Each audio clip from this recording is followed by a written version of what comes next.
remercions le Seigneur ce matin pour la vie qu'il nous a accordée, la bonne santé qu'il nous a donnée.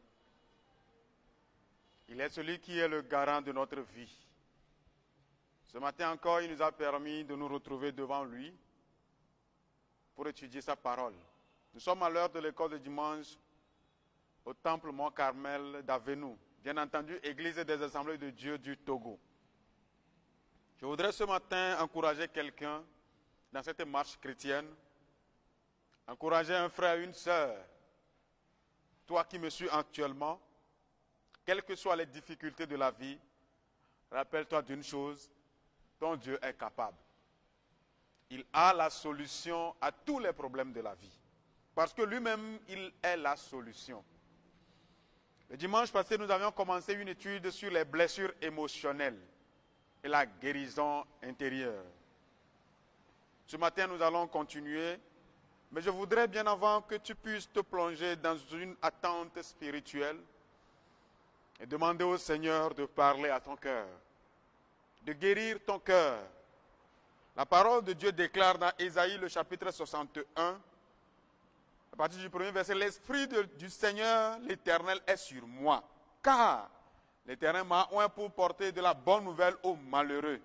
Il m'a envoyé pour guérir ceux qui ont le cœur brisé, pour proclamer aux captifs la liberté et aux prisonniers la délivrance, pour publier une année de grâce de l'Éternel et un jour de vengeance de notre Dieu, pour consoler tous les affligés, pour accorder aux affligés de Sion, pour leur donner un diadème au lieu de la cendre, une hure de joie au lieu du deuil, un vêtement de louange au lieu d'un esprit abattu, afin qu'on les appelle des térébintes de la justice, une plantation de l'Éternel pour servir à sa gloire. »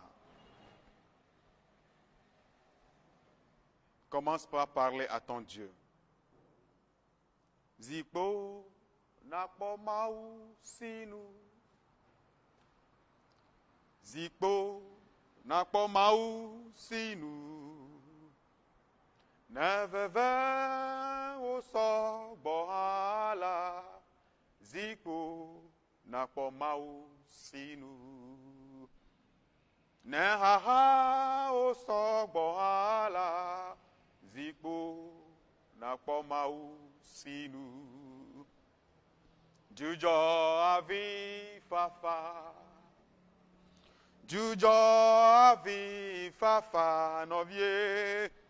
Amazui meyo. Amazui meyo. Mau awena o godo. Amazui meyo. Amazui meyo. Miamau awena o godo. Quelles que soient tes pleurs ce matin, je voulais te rassurer que notre Dieu, il a la capacité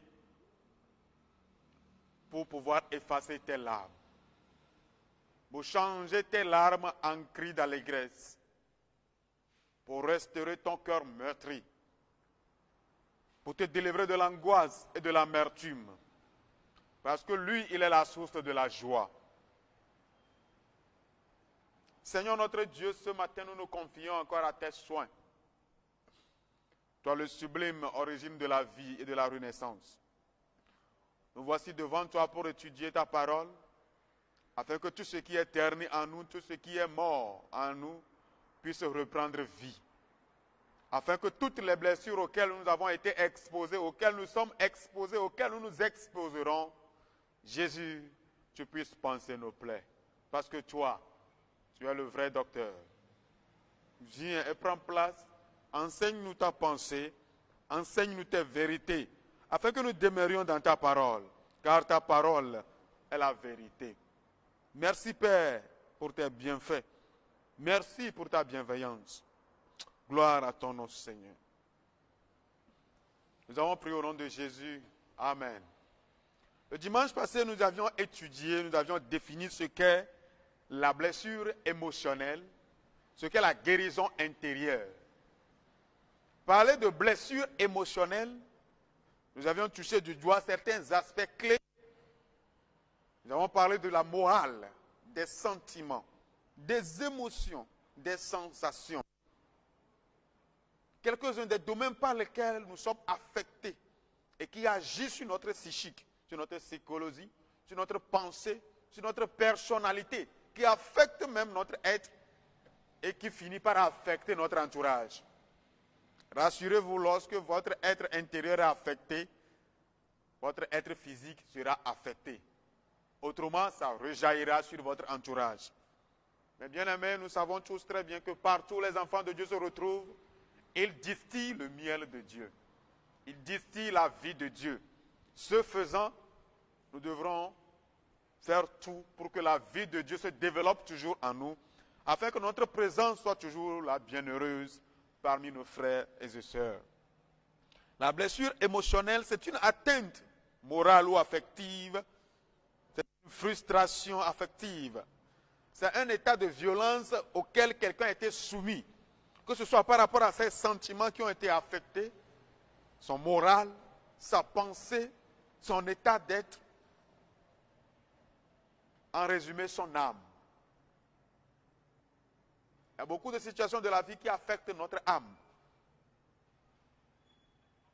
Ça affecte notre âme en sorte que, des fois, nous cherchons à nous éloigner du public. Certains ne veulent même plus être dans un groupe. Parce que l'effet du groupe n'a jamais été positif pour eux. Ils se sont toujours sentis humiliés. Ils se sont toujours sentis réduits au néant. Mais mon frère, je voulais te dire ce matin, même si tu as ces sensations, même si toujours tu te retrouves au pied du mur, je voulais que tu te poses cette question. Quelle est la destinée de Dieu pour ma vie? Est-ce que Dieu t'a créé pour que tu sois toujours le dernier, pour que tu sois toujours minimisé, pour que les gens se moquent de toi en permanence? Toi, n'es-tu pas une étoile brillante qui devrait marquer ton passage sur la terre? Quelles que soient les blessures émotionnelles, notre Dieu peut nous guérir. La guérison intérieure, la restauration complète d'un malade, d'une personne atteinte d'une blessure émotionnelle. La guérison d'une personne dont l'âme est affectée par un mal. Nous avons lu l'autre fois dans 3 Jean, le chapitre 2. 3 Jean, au verset 2, où le Seigneur déclare, bien-aimé, je souhaite que tu prospères à tous égards, dans cette vie, que tu prospères. Mais la phrase qui a terminé, la proposition qui a terminé ce verset m'intéresse beaucoup. 3 Jean, le verset 2. La Bible déclare, bien-aimé, je souhaite que tu prospères à tous égards et sois en bonne santé, comme prospère l'état de ton âme. La proposition, comme prospère l'état de ton âme. Quel est l'état de ton âme? Quel est l'état de ton âme? Parce que si ton âme est en bonne santé, ça rejaillira sur ton physique, quel que soit le cas. Et si ton physique est en bonne santé, ça se reflétera dans toutes tes activités, dans tout ce que tu fais, dans tes discussions avec tes semblables, dans tes entretiens, dans tes négociations, dans tout ce que tu fais, on verra le reflet de l'état de ton âme. Ce matin, nous voulons parler des symptômes d'une blessure émotionnelle. Bien entendu, nous voulons préciser quelques-unes. Le complexe d'infériorité, le complexe du perfectionnisme, l'hypersensibilité et la peur. Le complexe d'infériorité, le complexe du perfectionnisme, l'hypersensibilité, la peur. Bien-aimés, ces quelques symptômes sont des éléments qui détruisent profondément la vie d'un être humain, a fortiori un chrétien. Le complexe d'infériorité, en réalité, c'est une faible estime de soi. Une faible estime de soi.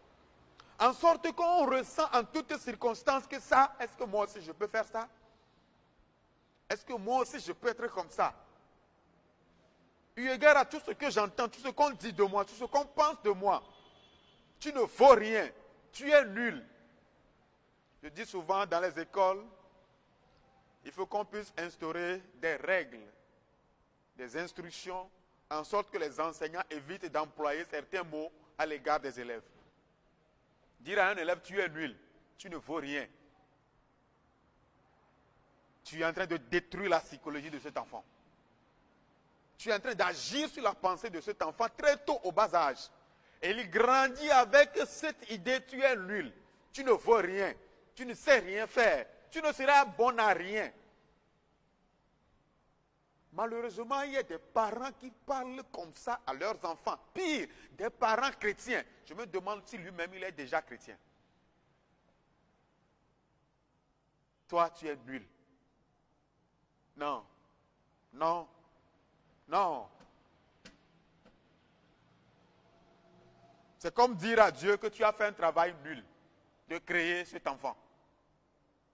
C'est comme dire à Dieu, tu as été nul dans ton œuvre de création. Tout ce que nous disons affecte ceux à qui nous les disons. Que ce soit nous-mêmes qui subissions ces propos ou que ce soit nous qui les prononçons, ça affecte la personnalité de l'individu concerné, en sorte qu'il se sent inférieur aux autres et il le ressent dans toute sa vie. Il se sent incapable d'agir comme d'autres personnes, de faire comme d'autres personnes. Je voudrais ce matin que ces quelques symptômes que nous avons énumérés puissent parler à nos cœurs et que nous revenions à Dieu. Parce que ce qui est déjà gâté peut être encore réparé, si nous prenons soin de les réparer. Le complexe du perfectionnisme n'est rien d'autre qu'un autre développement du complexe de l'infériorité. Je n'arrive jamais à rien faire de bon. Toi-même, l'enfant qui a subi, ou bien cette personne qui subit ce complexe d'infériorité se retrouve dans cet état. Moi, je n'arrive à rien faire de bon. Je n'arrive à rien de bon. Tout ce que les gens font, ils réussissent. Quand moi je commence, je n'en arrive pas. Ce projet, plusieurs l'ont fait, plusieurs l'ont essayé. Cette activité, ce commerce, ce travail, les gens l'ont fait. Mais quand moi j'ai démarré, je suis couvert de dettes. Je n'ai pas pu. Je ne le pourrai jamais. Je ne le pourrai jamais. Alors que la parole de Dieu te dit que tu as l'esprit de capacité. Dieu t'a donné cette capacité, cette nature divine à créer, à produire. Mais parce que tu as subi ce complexe d'infériorité, parce que tu as subi cette situation malheureuse, ça a fini par forger ta personnalité en sorte que tu te retrouves dans cette évidence, je ne peux rien faire de bon. Bien-aimé, tout ce que tu déclares sur ta vie aura des effets sur ta vie. Tout ce que tu déclares, tu proclames sur ta vie, finira par affecter ta vie. C'est pourquoi il est d'ailleurs, chaque matin quand tu te lèves, proclame la réussite, proclame le bonheur, proclame la joie, proclame l'amour de Dieu, la paix de Dieu dans ta vie. Tu le verras s'accomplir. Amen. Le complexe de perfectionnisme. Je suis toujours insuffisant. Je n'ai jamais été bon. Je n'ai jamais été au comble. Je n'ai jamais été apprécié. Et je ne le serai jamais. Est-ce que moi aussi je peux faire ça? Se poser même cette question, est-ce que je peux faire ça, n'est pas encore mauvais. Mais quand tu te dis qu'effectivement tu ne le pourras jamais, là tu t'es donné des limites. Que ce soit dans tes études, dans tes activités, tu t'es posé des limites que tu ne pourras jamais franchir. Est-ce que Dieu a une limite? Est-ce que l'Esprit de Dieu est limité? Mais pourtant cet esprit que tu as reçu, tu le limites dans tes actes, dans ta vie, dans tes propos. L'hypersensibilité, c'est là encore l'un des symptômes des blessures émotionnelles. L'hypersensibilité.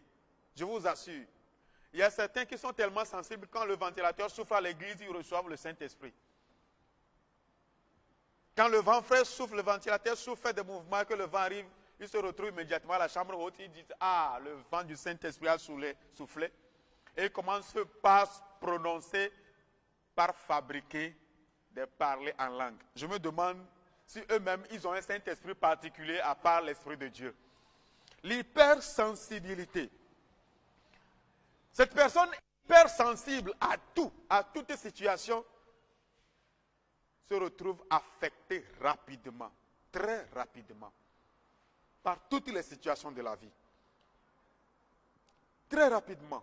Et vous trouverez même que ceux qui sont sanguins de tempérament se retrouvent des fois dans ce cas. Ils sont sensibles, prêts à tout, et à moindre chose, ils sont affectés. Ce sont des gens, quand je prends l'exemple des étudiants, des élèves, pendant qu'il est en train de traiter un exercice, je prends les cas de ceux qui sont des étudiants en gestion. On leur donne un exercice d'application qui concerne le calcul du taux d'amortissement. Il fait le calcul, arrivé à un moment, au lieu de trouver le taux, la calculatrice lui donne un chiffre à virgule. Immédiatement, il est complètement bouleversé. Je vous assure, il va passer le reste des heures auprès de ça. Complètement bouleversé. Au lieu de reprendre la tête reposée, ce qu'il a fait est dénicher son erreur. Il est bouleversé. Il ne peut même pas reprendre. Et il forge la situation jusqu'à fabriquer un taux faux. En oubliant que le professeur a déjà la correction de l'exercice. L'hypersensibilité. Il est tellement sensible. Et ce sont des gens aussi qui aiment beaucoup. Mais malheureusement, lorsqu'une déception arrive, ils se retrouvent affectés pour de bon. Ils se retrouvent complètement réduits à des cicatrices profondes. Ils cherchent l'approbation de tous. C'est-à-dire, je veux plaire à tout le monde. Depuis quand Jésus a plu à tout le monde? Et toi, tu as reçu Jésus, tu veux plaire à tous. Ce Jésus que tu as reçu a dit, s'ils ont persécuté les prophètes avant moi, ils m'ont persécuté, vous aussi, rassurez-vous. Que vous le vouliez ou pas, vous serez persécutés, mais moi, je suis avec vous. Et dans la garantie de la victoire, de l'assurance que nous aurons, dans ces persécutions, dans ces difficultés auxquelles nous serons exposés, quelle que soit ta sensibilité, je voudrais bien que tu fasses un effort de ne pas s'imaginer tout. Imaginez même l'impossible. Même voir des choses que les gens ne voient pas. C'est bon de voir les choses que les gens ne voient pas. Mais ne te fabrique pas des visions qui n'existent pas. Et tu t'accroches à une vision non-lieu. Et qu'on finit par dire même, le Seigneur, il me semble que, je crois que j'étais convaincu de, mon frère, tu nages. Heureusement, tu n'es pas un poisson, donc sache qu'en nageant, tu finiras par te noyer. Reviens au Seigneur. Reviens à ton Dieu. Quel que soit ce à quoi tu es soumis, quel que soit ce qui t'a affecté, notre Dieu est là. Je dis bien tout au début qu'il est la solution. Non seulement il a la solution, mais lui-même, il est la solution. D'autres sont affectés par la peur. C'est là l'un des éléments clés que le diable utilise. Si je prends même le cas de la pandémie du siècle, coronavirus, ce n'est pas la Covid qui tue même les gens aujourd'hui, c'est plutôt la peur de la Covid. Les gens ont tellement peur de contracter cette maladie qu'ils sont déjà malades avant que le virus même n'arrive. Il suffit que la personne ait une petite fièvre, elle refuse d'aller à l'hôpital. On va me déclasser directement. Non, non. Je voudrais par ici vous proposer même un livre écrit par l'un de nos évangélistes, Comment triompher de la peur, par l'évangéliste Edouossi Kofi Olka. Vous pouvez vous procurer de ce livre au secrétariat de notre église ici à l'église des Assemblées de Dieu d'Avenu. Triompher de la peur. La peur, c'est un état d'esprit qui te paralyse complètement.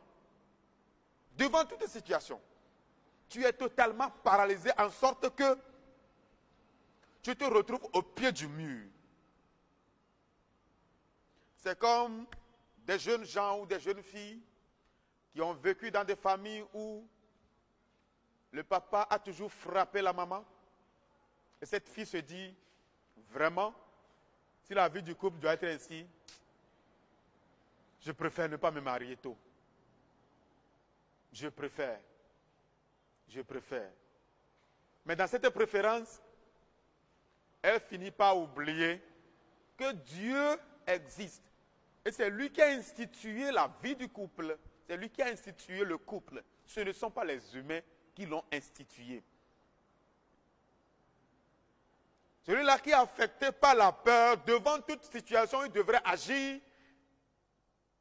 Il se pose mille et une questions. Et ce sont des gens même qui ne veulent même pas prendre des responsabilités. Je prendrai même l'exemple de ceux qui sont dans les groupes de louange et d'adoration. Le jour qu'on le programme, on lui dit, il faut nous conduire pour faire l'adoration. Il tient le micro à deux mains, il tremble même avant de commencer. Tu veux conduire les gens où? Si toi-même tu trembles, toi-même tu as peur. Tu as peur de quoi? La peur est naturelle, mais un enfant de Dieu n'a pas reçu un esprit de peur, plutôt un esprit de fils, un esprit d'autorité, un esprit de roi, afin de régner et de dominer toutes les situations de sa vie. Parce que l'esprit de Dieu est en toi, je voudrais que ce matin, tu puisses dire à Dieu, Seigneur, tout ce qui, jusqu'à ce jour, a affecté ma vie, que ce soit la peur, l'infériorité par rapport aux situations, l'insuffisance de mes capacités, ou même la culpabilité personnelle. Jésus, change mon identité. Commence par parler à ton Dieu. Père, change mon identité. Change mon identité. Change ma personne. Afin que tout ce qui a affecté ma vie et qui a voulu changer ma personnalité, qui a voulu me détourner de ce que toi tu avais voulu que je sois, Père, change-la et détruis en moi le mal.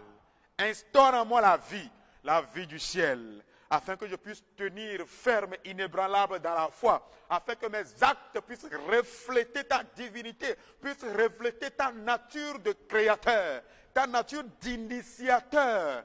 Jésus, viens, prends place dans mon cœur. Parle à ton Dieu, parle à ton roi, parle-lui, parle-lui.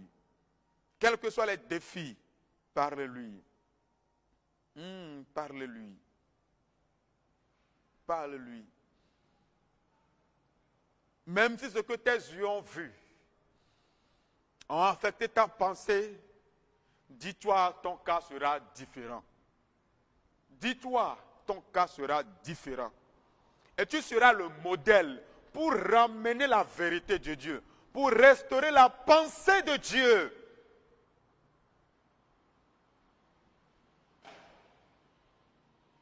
Dans le nom de Jésus. Seigneur notre Dieu, je te prie, donne un cœur joyeux à quelqu'un ce matin. Bannis en quelqu'un l'amertume, la douleur, les supplices, les lamentations. Et donne-lui ta joie. Donne-lui ta paix. Donne-lui ton allégresse. Jésus, que ton esprit de grâce anime quelqu'un. Et que cet esprit commence par changer sa manière de percevoir la vie. Tu as dit que l'esprit de l'Éternel est sur toi pour guérir, pour panser les blessures, pour restaurer les cœurs ternis, pour redorer les blasons dans notre vie.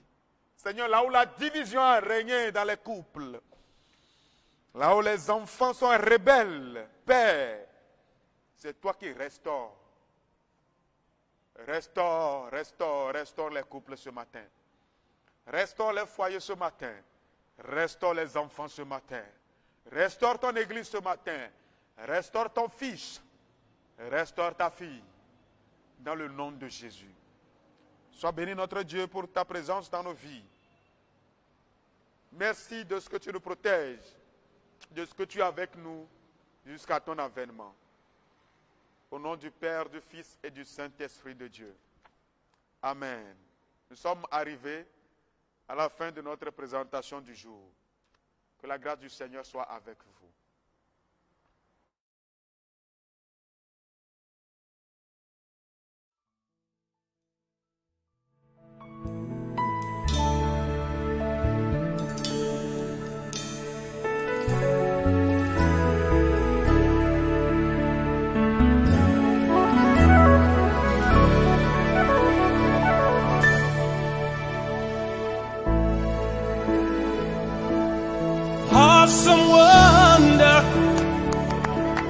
and mighty ruler, the King of all the earth. We bow before your throne. Awesome wonder, yeah, and mighty ruler, King of all the earth. We bow before your throne, and we bow